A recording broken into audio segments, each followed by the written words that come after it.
咁至於你問我寫日記最好嘅地方啊，梗係當然揾一個比較私人嘅地方啦，或者有一個即係自己嘅空間嘅地方啦。咁我最中意喺書房寫日記嘅，因為喺即係而家我哋可能地方細啦，可能一個睡房已經側邊有張書台。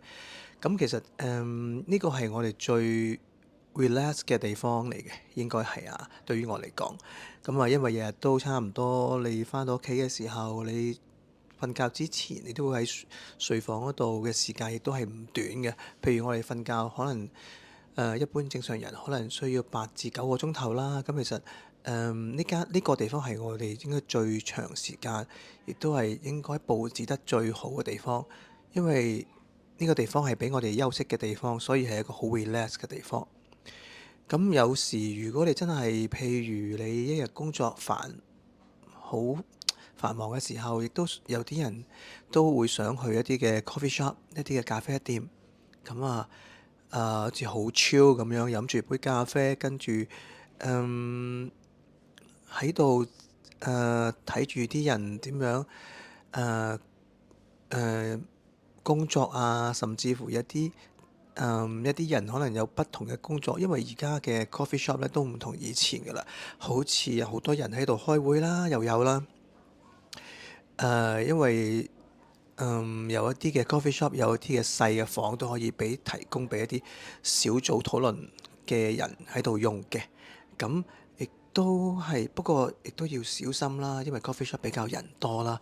咁你除非你係一個好習慣性嘅思考嘅人，如果唔係嘅話，咁可能 coffee shop 可能對你嚟講係比較嘈吵嘅。咁最免費嘅地方一定係公園㗎啦。咁啊，或者再花費多少少嘅，可能搭車遠少少啦，去海灘啦。咁我覺得海灘同埋公園咧係一個幾好嘅地方，因為一個免費，亦都係一個好大嘅空間。咁你做任何嘢，你就算你思考任何嘢，應該就冇乜人騷擾你嘅。咁亦都係一個好安全嘅地方啦。咁我覺得呢啲地方都可以適合你哋寫日記嘅。好多人話寫日記好似好扮嘢喎，我就覺得唔係喎。日記根本就冇規定你哋寫幾耐啦。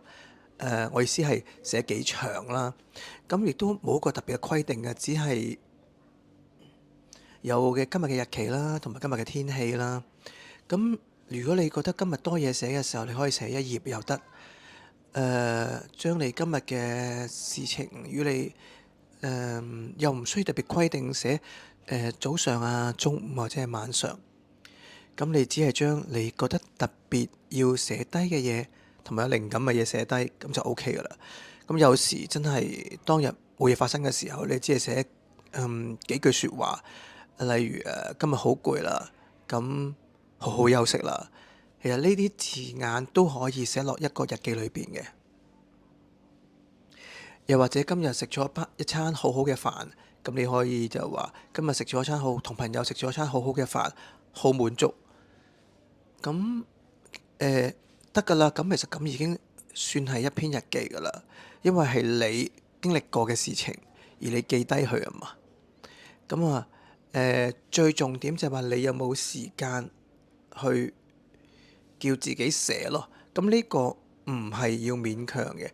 日記真係唔係交功課，就算我哋係小朋友也好啦，大人都好啦，甚至乎一啲年長人都好啦。誒唔需要逼自己要寫幾多，幾時寫。咁當然啦，如果你每日發生嘅事情你都想記低，當你喺一年365日之後，你睇翻，咁呢個就係你嘅成長。咁你就會記得當時話，哦，我同朋友食咗一餐飯好滿足。咁你個腦海就會回憶翻，究竟我同咗邊個朋友呢？原來我好滿足喎，當時好滿足，點解呢？你都會有啲少少嘅思考俾自己。咁呢個係我覺得長短真係唔重要嘅。